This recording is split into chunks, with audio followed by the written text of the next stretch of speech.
Hello, hello, hello. Welcome to Cricbuzz Live. My name is Tanay Tiwari, and today the game is being played between the Lucknow Super Giants and Delhi Capitals. The Super Giants have won the toss, elected to, of course, field. I mean, is that news anymore? And today I'm joined on Cricbuzz Live by two students who I've been told that I'll be handful of. I mean, they're good students, but they can be nasty as well. Lisa Sthalekar, Joy Bhattacharjya, welcome to Cricbuzz Live. Is that true? Is that update true, though? Joy? You're asking me, can be nasty. I mean, I just want to tell everyone on air Yeah. that my idlis have been stolen. Our anchor today got idlis, I got nothing. Clearly, this is a situation out here which is developing. I'm really let, disturbed about it. let me just clarify before Lisa, you get any other ideas about me. Mm. Those idlis were ordered by me. I like a good host, I asked him, would you like to have some? And then the rest is, as they say, history. Right. So he didn't say thank you and take one. He's now No, just he didn't. using it. No, he didn't. He's using it against you. Is that what Absolutely. Yeah, exactly. For having idlis. Imagine. you're saying? God. He's using that against me. Joy, that is not Well, I correct. feel sorry for you. Yeah. Yeah, that's going to be the tone of the show as well. You know, there are going to be two teams that are going to play on the ground: Lucknow Super Giants and Delhi Capitals. There will be two teams here as well.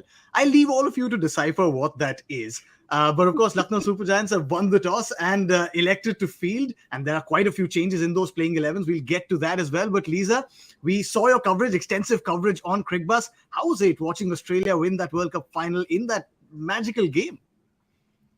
Yeah, it was really great. The fact that this whole World Cup was actually really tight. There was a lot of matches that went down to the wire. Elisa Healy scoring 170 in a final, a World Cup final, the highest total by a male or female in a World Cup final.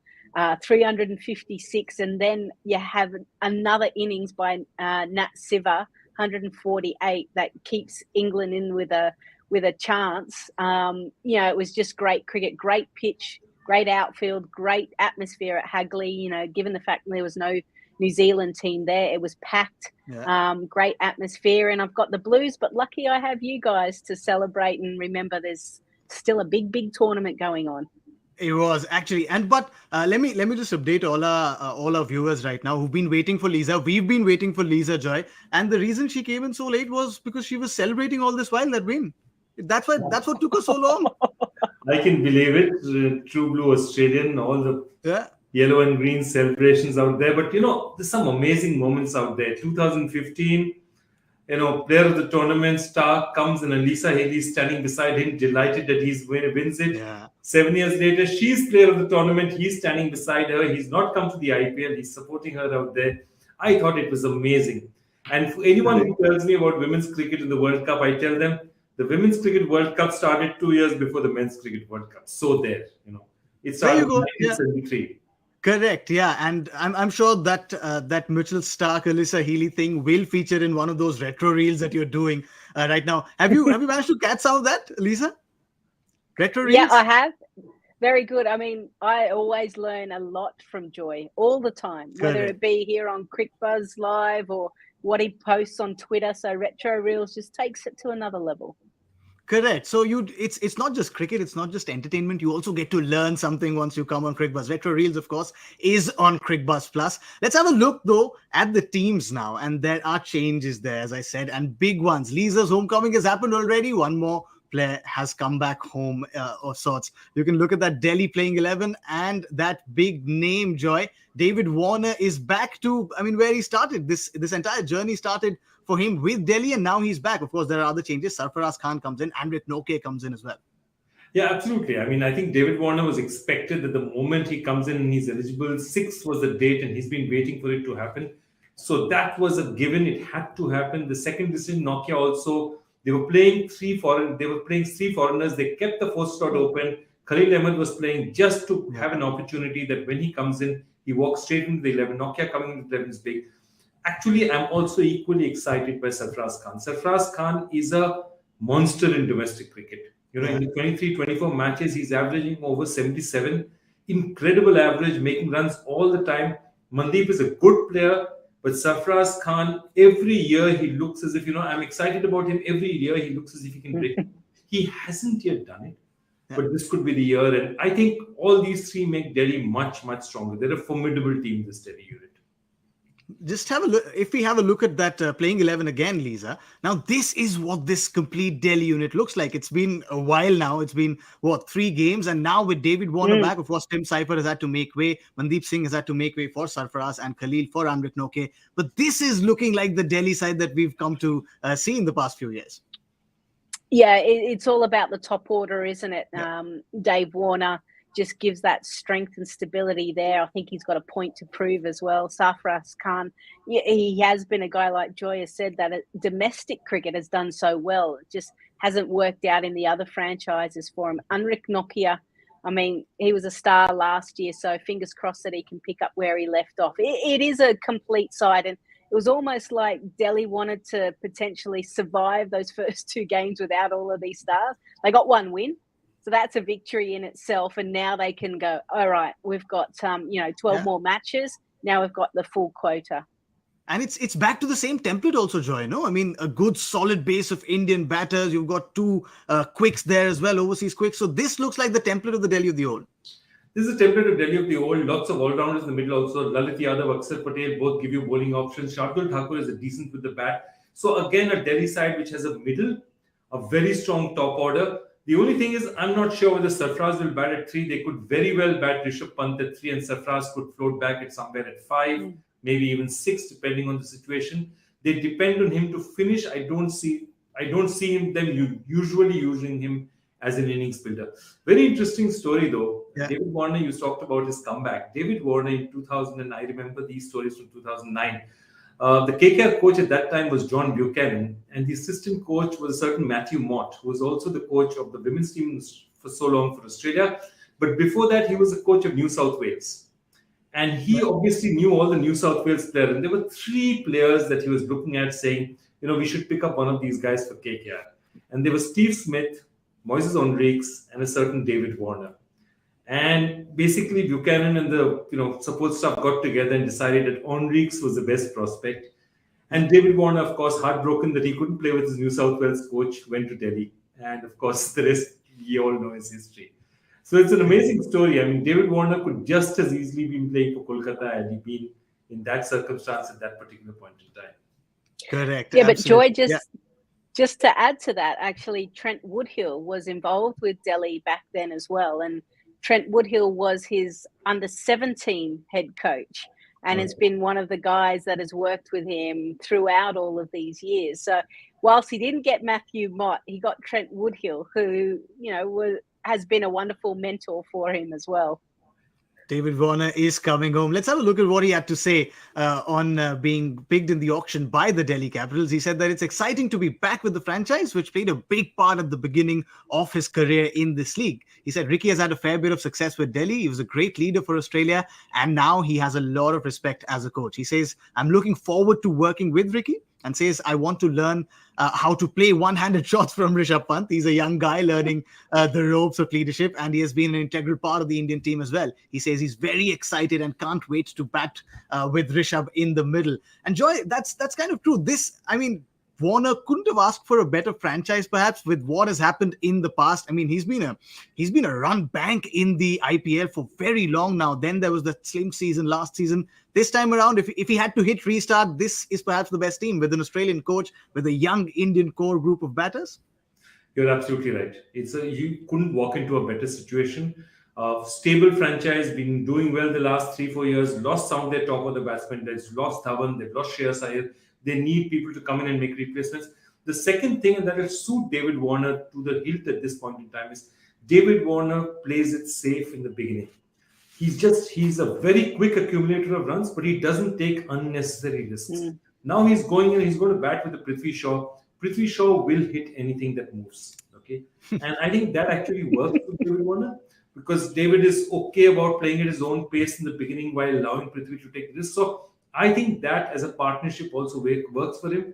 At some point in time, Shikhar used to have the same advantage. Shikhar actually felt more settled because Prithvi would go hard early.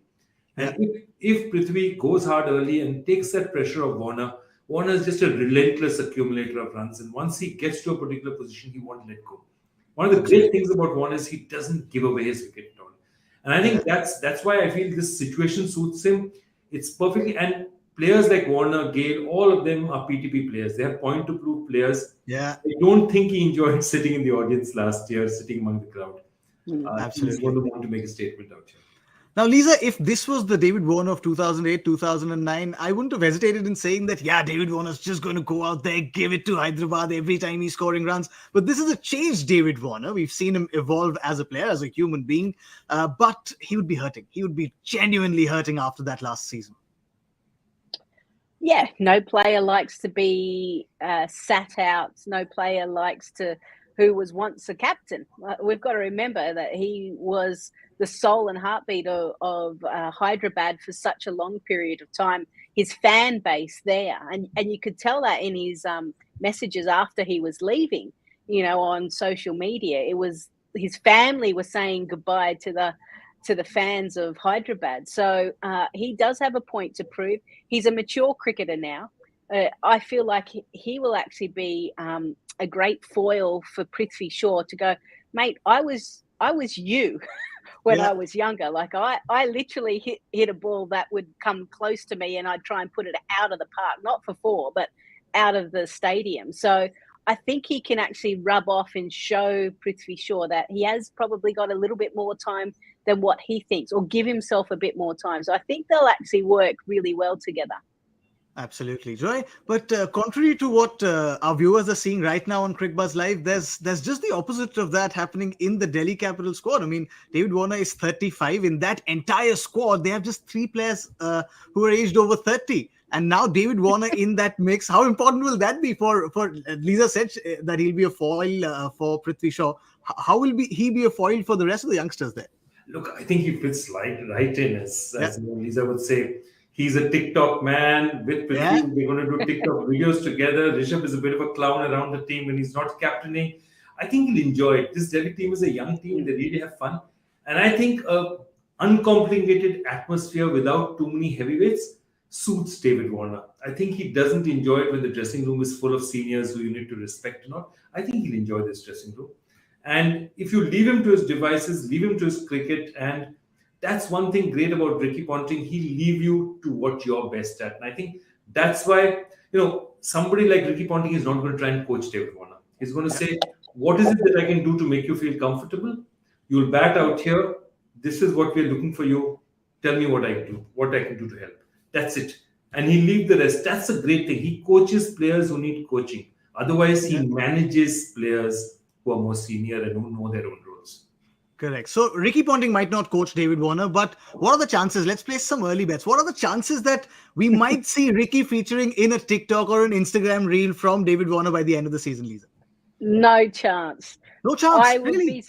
Well, actually, you know what? A couple of years ago, Ricky Ponting wasn't even on social media, and now all of a sudden, he is on Twitter, and he has a few people assisting him back here in Melbourne. But certainly, if he actually does an Insta reel or something, I'd be blown away. However, we have heard on the Big Bash coverage, Ricky Ponting sing one of the Barmy Army songs. So, I mean, there is precedent there. There is precedent there. There is precedent. There is. But dancing, singing, I mean, dancing Ricky can get away with singing. Yeah, and dancing to Bollywood songs, Salman Khan songs.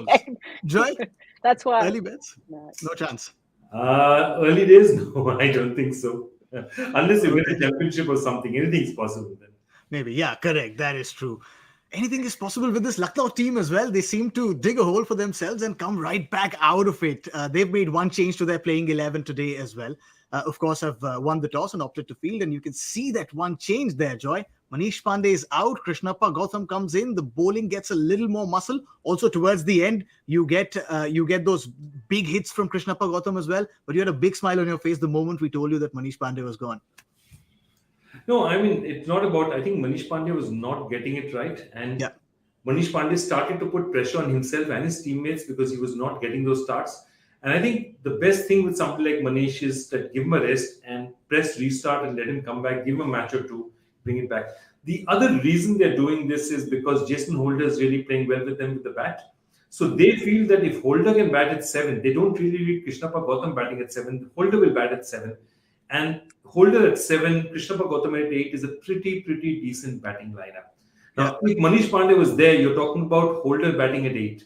And I think that's really way too late for somebody like Holder. My personal opinion is they should really float him because he's capable of doing a lot of damage up front as well. So I think they felt that they were unnecessarily lengthening their batting for no purpose really. So they gave themselves another bowling option and a spin bowling option, which is interesting because one of the things about DY Patil is it's a very big ground. The DY Patil is a huge ground. Hitting spinners out of the ground is not easy. So Krishnappa Gautam comes in. You have Bishnoi and Gautam, both of them bowling it. You can use Kunal Pandya, who you can definitely use, who's very sharp and knows how to bowl in conditions like that. Then, the pressure on Aveish Khan and Andrew Tye is less. Andrew Tye has been a bit expensive. Now they can afford to see if it's a couple of overs, he's not going well. Maybe just bring him back for an over the death, but use somebody else in the middle. And I think all those options are opening up for them now, especially given the situation that Gautam also can give them 4 overs. Yeah, correct. And if you look at the playing 11 again, Lisa, Marcus Stoinis has still not made it to this playing 11. Of course, he played that last T20I, and yet look at the number of bowling options they have. I mean, apart from the top 3, Deepak Hooda can bowl, Krunal Pandya can bowl. We've heard Ayush Badoni bowls off spin. Then there is Krishnappa Gautam, Jason Holder, Bishnoi, Aveish Khan, Andrew Tye. I mean, they're spoiled for choices. Yeah, it's all about the all-rounders, isn't it? Yeah, that's what clubs are looking and franchises are looking for. And I'm the list manager of the Sydney Sixers, and so they're all about the all-rounders and Jason Holder, Stoinis, all of these guys that can give you overs. It's now just figuring out where they're going to bowl because Lucknow has struggled at the death. So Aveish Khan can't be the only one to do it. They were hoping Andrew Tye would be a little bit better in that role. He hasn't quite nailed it. So like Joy was saying, that extra bowling option may give them a bit more flexibility for KL just to figure out who he's going to bowl at what stage, and that will be the key for them. Now, Aveish Khan is a very peculiar name, especially in this equation, Joy, because I mean, he was. It's like you were born and brought up within this IPL ecosystem at that Delhi Capitals squad. I mean, he was the second highest wicket taker last season, and then now for him to come here and assume the role of a leader in this bowling attack. Yeah, that's one of the beauties of this last few years of IPL. It's how seamlessly young players have picked up the, baton and run with it. I mean, look at somebody like Aveish Khan. There should be so much pressure on him. He's got 23 wickets last year, goes for 10 crores, okay? And the first match, he looks a bit tentative and you're wondering whether this guy's got too much pressure on him. He comes roaring back the next match, takes 4 wickets, amazing spell at the death, dead accurate, just gives people no room to hit him. And that's exactly what's happening nowadays. People like Badoni, Aveish Khan are getting 1 or 2 years, but they're fearless. I think that fearlessness is something that even 4 or 5 years ago, you'd see guys coming to the IPL, but you could see the nervousness in their system. Yeah. This is a very different breed of young cricketers we're getting. And they're just amazing. I mean, just look at the fast bowling options for India. Correct. I mean, you talk about the top out there. There's Shami, there's Bumrah. Umesh is bowling so beautifully. Then there are people like, Aveish Khan is there, Prasidh Krishna is there. That list is practically endless, the kind of top quality international fast bowlers you have right now.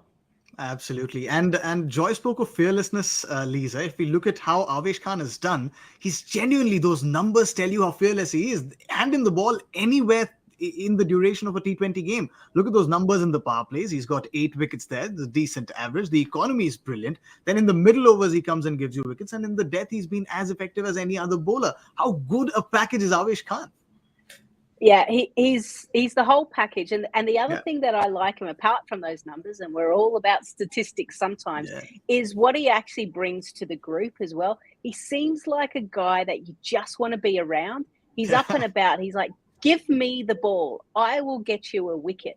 And that's the type of player that you want. It's almost like a partnership has been built. He goes, give me the ball, Skip. I can break this partnership. And he's shown over a period of time now that he can bowl at all of those different phases. And that is absolute gold in the IPL. Yeah, and that kind of confidence, Joy. I mean, last season, he was there in that Delhi Capitals bowling lineup, but he had on either ends Andrik Nokia and Kagiso Rabada. Here, he's assumed, as we spoke about that, I mean, he's assumed the role of the leader of this pack. This is his moment in the sun.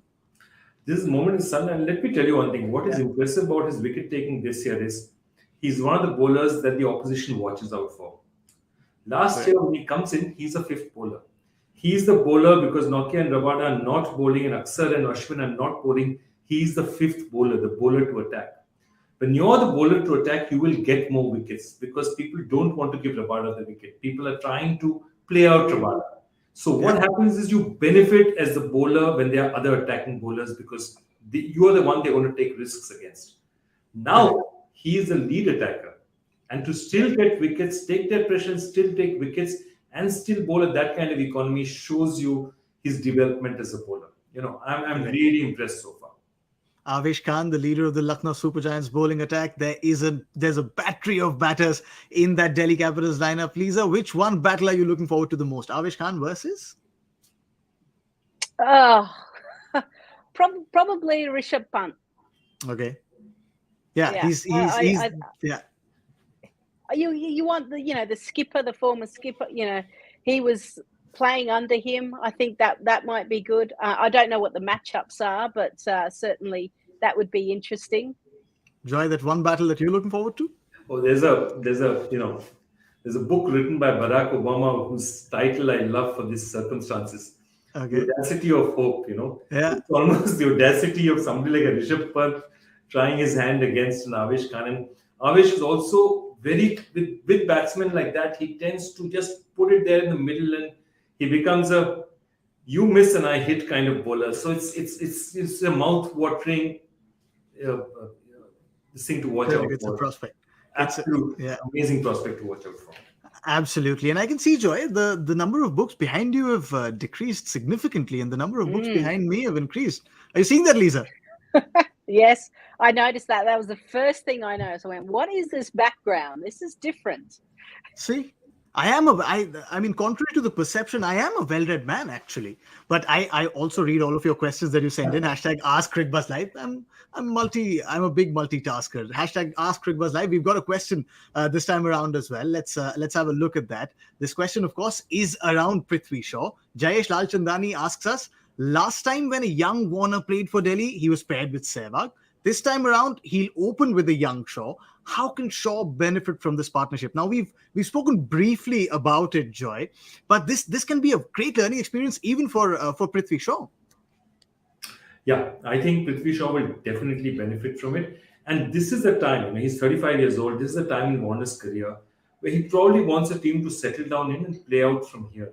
He's the kind of guy who will want to, and he's exactly that, make that fan base his family, get into it. So he's going to be the one, and Prithvi Shaw is a retention. Again, 22, 23 years old, raw talent, tons of talent, still quite not there in terms of temperament. So I think he's going to turn on, tell Prithvi Shaw, let's get this together, and we could be playing for the next 5 years together, building it together. I was once you, now it's your chance to just mature a little bit, roll with the punches. Come, let me show you how it's done. And I think something could happen there. Let me also tell you one thing. Temperament, the kind of guy Prithvi Shaw is, and he's managed by an organization I work for a lot. Yeah. He looks for a father figure. And if Warner can be that in his team, that'll give him a lot. That'll give him something really to work with. Lisa, this can be a perfect synergy. I mean, as you spoke about earlier as well, Warner is at that stage of his life, even in personal life and in his professional life as well, that he can be that mentor figure, that father figure that perhaps a Shaw could use. Yeah, I think Warner is at the stage of his career where he really wants to give back. He wants to have a positive legacy. And he would have been bitterly disappointed he wasn't able to continue that at Hyderabad.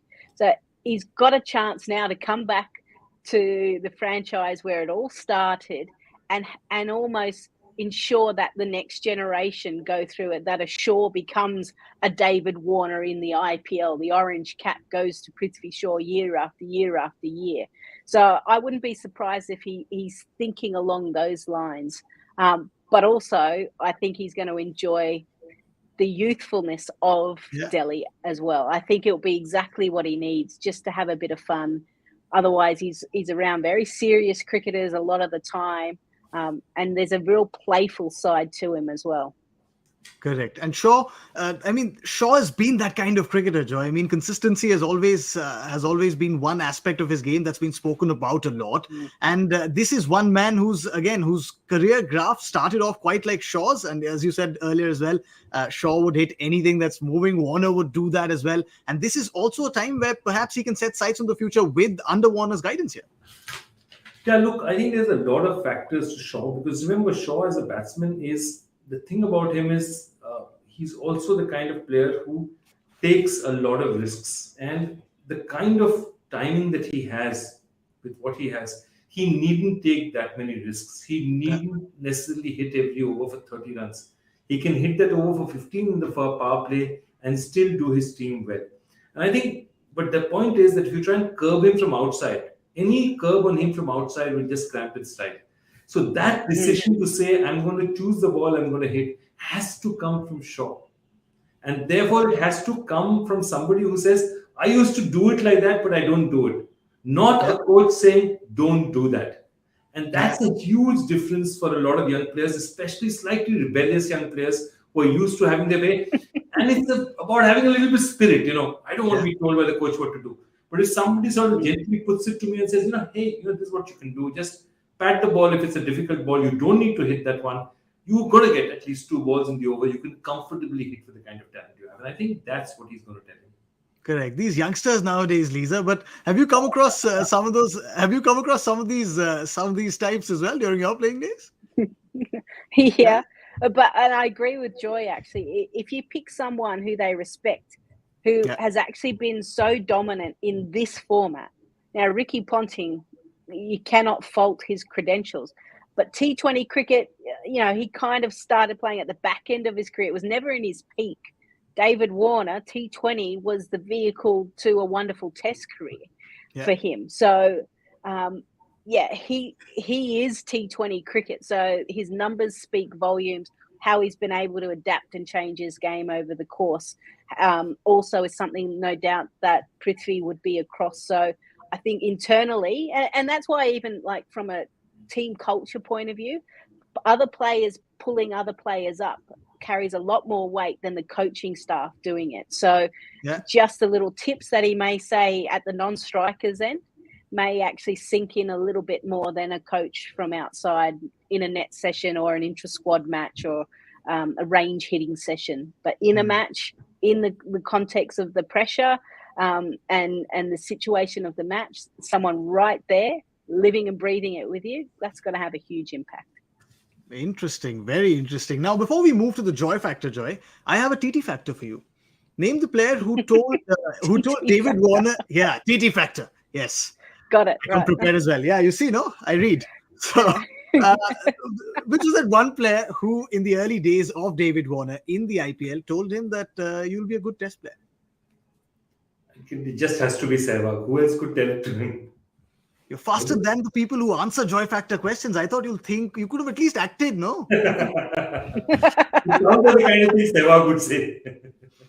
All right, the correct answer is Virendra Sehwag, but now I'll let him take the Joy Factor question, which he set. I hope you guys answer that as quickly as well. Just take my revenge.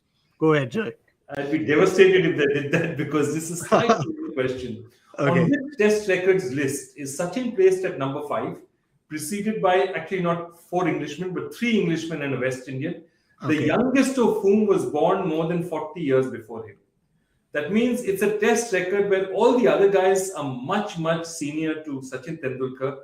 Okay. And which test record is this? Wow. Lisa, do you have any idea about that one? I mean, I'll have to read that question again multiple times to just comprehend what it is. I mean, by the time those answers would have come already. Is it some bowling that he did? Something about bowling? Okay, maybe we've given away too much of a hint. Maybe we've given away too much of a hint. Maybe we haven't. There's no way that I'm close. Yeah, I don't know. So just to simplify the question again, Sachin on a list is number 5. There are 4 ahead of him, right, Joy? There are 4 ahead of him, 3 Englishmen and a West Indian, and the youngest of those 4 is still born more than 40 years ahead of Sachin. Wow, I was not born at that time, so I'll not take that question. It's slightly offensive to my youth. But the one thing that we can do right now is predict the score. Now, this is the most important part of the show. I mean, we've been talking and that's all good. But Lisa, this is the most important part of the show. Delhi Capitals batting first. There's one side of the boundary that's short. There's one side of the boundary that's very long, 60 meters, 70 meters. Use that information and give us one score. I'm going to go 176. 176. Joy? I'm famous for low bowling nowadays. I'll stay with that. I have a feeling that if Prithvi doesn't get off, they could struggle a bit. I'm going to go 158. 158, 176. Wow. Okay. 158, 176. Where should I go? I'm a Lucknow fan, but I also want to watch David Warner bat. Well, I'll say 190. Oh, wow. That's a good score. Yeah, it'll be fun. It'll be fun if Delhi Capitals can get to 190. Of course, the innings have started, which means it's time for us to go. Thank you so much, Joy. Thank you so much, Lisa, for joining us. Thank you so much to all of you for joining us. And any parting words? You guys discussed so much about how Warner will enjoy youthful company. How did I do? Not bad for you first. Loved it. You're too kind, Lisa. Lisa is Team TT. Yeah, I should have gone straight to her. He's more my age bracket. Like normally it's like Harsha and you, and I'm like, you guys are talking about something that I've never even heard of before. Correct. So yeah, people born 40 years before Sachin Tendulkar. What's going on? Yeah, I just have to say, to my eternal dissatisfaction and regret, you've done absolutely brilliantly. So well done. See, on that positive note, without letting Joy let in any more words, we'll just run from here. We'll of course see you at the 10th over mark with Cricbuzz Combox. Thank you so much to all of you for joining in. We'll see you at Cricbuzz Combox.